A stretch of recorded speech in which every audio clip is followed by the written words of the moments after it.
आज मोनिका 2 महीने की बीमारी की छुट्टी के बाद पहली बार ऑफिस जा रही थी। मोनिका की देवरानी वंदना ने अपने हाथों से मोनिका के लिए टिफ़िन तैयार किया था। वह किचन से बाहर आते हुए बोली, भाभी आपका टिफ़िन। और मोनिका के करीब पहुंची तो मोनिका ने उसे गले लगा लिया। मोनिका की आंखों से आंसुओं की छड़ी लग गई। उसके मानस पटल पर अतीत की यादें किसी चलचित्र की भांति अंकित होने लगी। छोटे से गांव से मायानगरी मुंबई के पोश इलाके में बहू बनकर आने वाली वंदना के लिए अपनी ससुराल की राह पहले दिन से ही कठिन बन गई थी।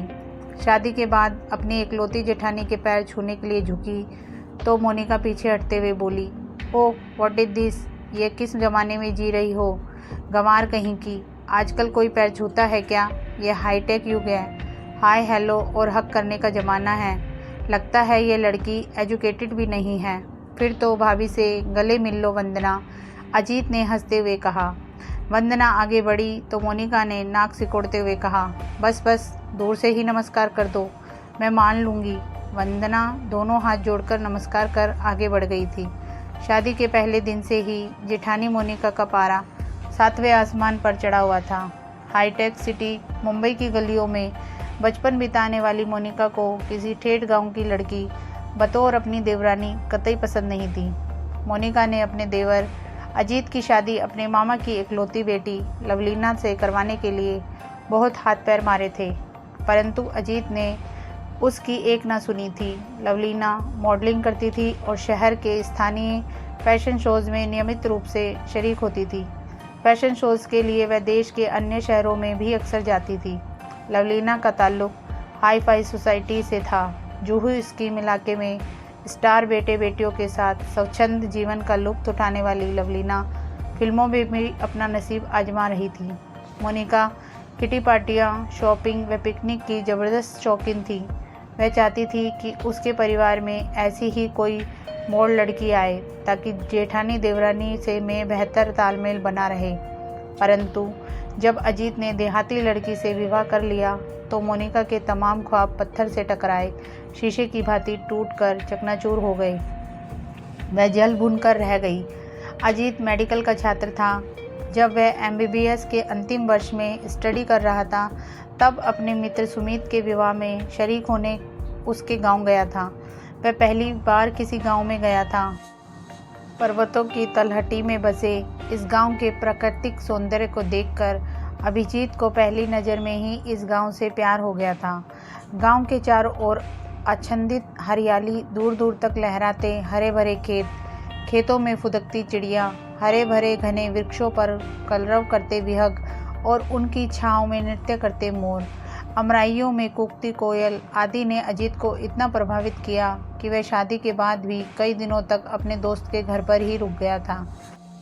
अपने दोस्त के विवाह में ही अजीत ने वंदना को देखा था। विवाह के 2 दिन पूर्व आयोजित संगीत संध्या में उसने वंदना को गाते और नृत्य करते हुए पहली बार देखा था। संगीत संध्या की रात को नींद ने अजीत की आंखों से किनारा कर लिया।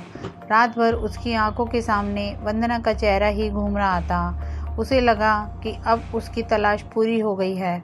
उसके दिमाग में जीवन साथी की जो तस्वीर थी उसी के अनुरूप वंदना थी।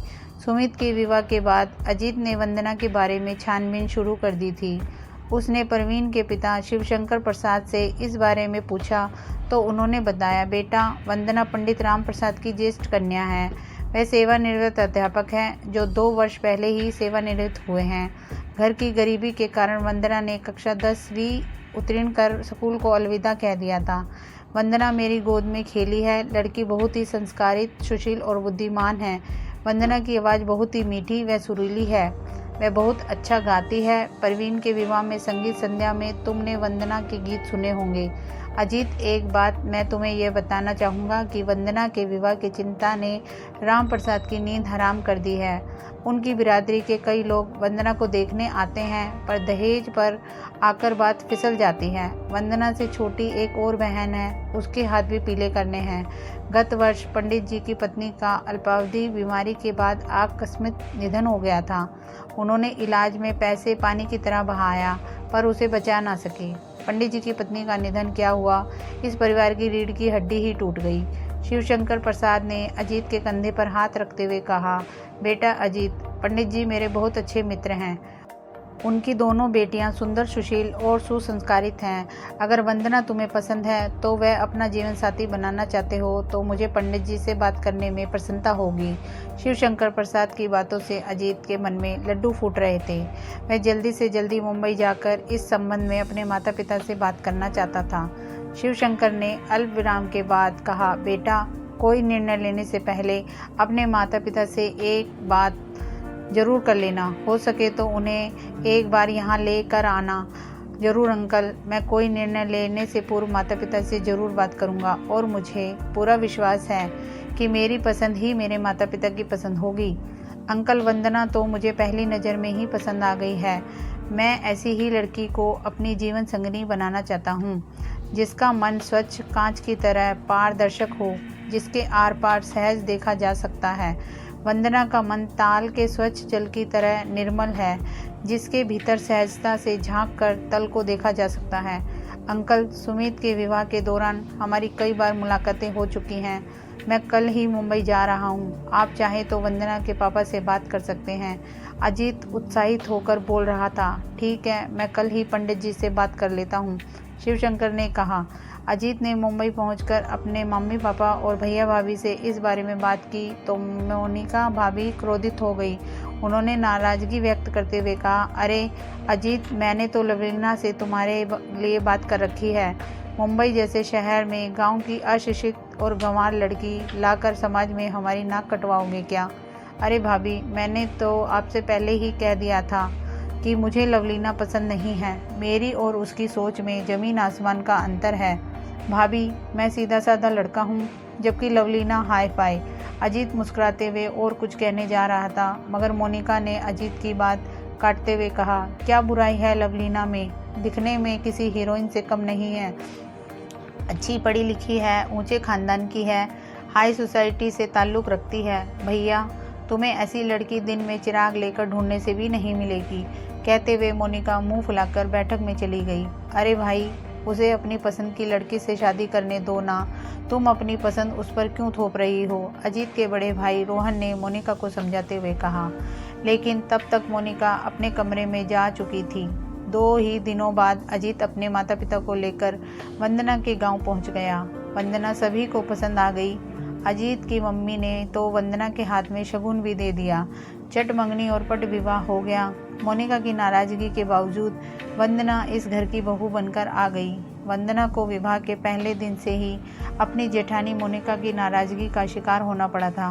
वह बात बात पर वंदना पर ताने कसती थी, लेकिन वंदना ने मानो विनम्रता का चोला पहन लिया हो। वह मोनिका के तानों पर चू तक ना करती, चुपचाप सहन करती रही। वंदना जानती थी कि शब्द से शब्द बढ़ता है, सो उसके लिए इस वक्त खामोश रहना ही उचित है। उसे विश्वास था कि समय सदैव एक समान नहीं रहता है, यह परिवर्तनशील है। एक दिन उसका भी वक्त बदलेगा। समय बीत रहा था। मोनिका एक सरकारी बैंक में नौकरी करती थी, सो वह हमेशा अपना टिफ़िन खुद बनाकर सुबह 9 बजे अपनी स्कूटी से बैंक चली जाती थी और शाम को 5 बजे के आसपास लौटती थी। वंदना से मोनिका इस कदर नाराज़ थी कि वह उसके हाथ की चाय तक नहीं पीती थी। मोनिका के बैंक जाने के बाद ही वंदना का किचन में प्रवेश होता था। वंदना के सास ससुर मोनिका के तेज तर्रार स्वभाव से भली भांति परिचित थे, सो वह हमेशा खामोश ही रहते थे। सब कुछ ठीक चल रहा था, पर किसी को क्या पता था कि कोई अनहोनी उनके दरवाजे पर जल्दी ही दस्तक देने वाली है। एक दिन शाम को बैंक से लौटते वक्त किसी टेम्पो ने मोनिका की स्कूटी को पीछे से जोर से टक्कर मार दी। मोनिका ने हेलमेट पहना हुआ था, इसलिए उसके सिर पर चोट नहीं आई, मगर उसके दाएं हाथ और बाएं पैर पर गहरी चोट आई थी। किसी भले व्यक्ति ने अपनी कार से मोनिका को नज़दीक के अस्पताल में पहुंचाया था। अस्पताल से फ़ोन आते ही अजीत और वंदना तुरंत अस्पताल पहुंचे। मोनिका के पति रोहन ऑफिस के काम से भोपाल गए हुए थे।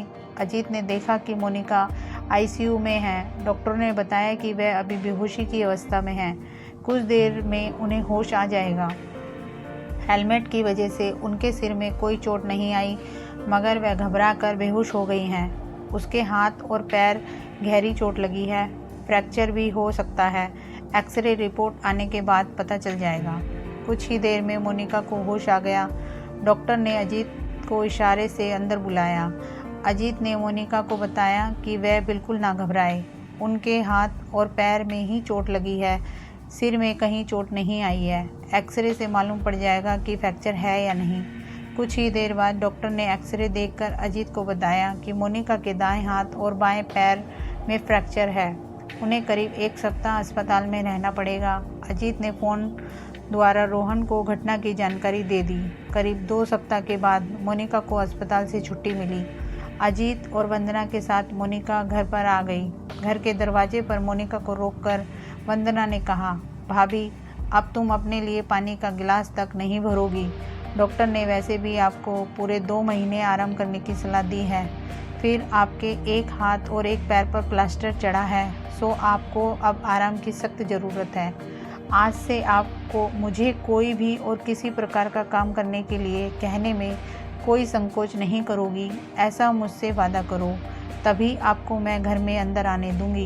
यह कहने के साथ ही वंदना बीच दरवाजे पर खड़ी हो गई। मोनिका की आंखों से आंसू छलक पड़े। उसने वंदना को एक हाथ से अपनी ओर खींचते हुए उसका माथा चूम लिया और रुंधे कंठ से बोली, वंदना, मुझे माफ़ कर देना। मैंने तुम्हें ना जाने क्या क्या कहा और तुम्हें बेवजह परेशान भी किया। तुम पिछले 2 सप्ताह से सब कुछ भुलाकर मेरी सेवा में समर्पित हो गई। इतनी सेवा तो अपना भी कोई नहीं करेगा। वंदना, तुम्हें इस घर में आए अभी 7 महीने ही हुए हैं, पर तुमने अपनी मृदुल वाणी और विनय भाव से हम सबका दिल जीत लिया। मुझे अजीत की पसंद पर गर्व है।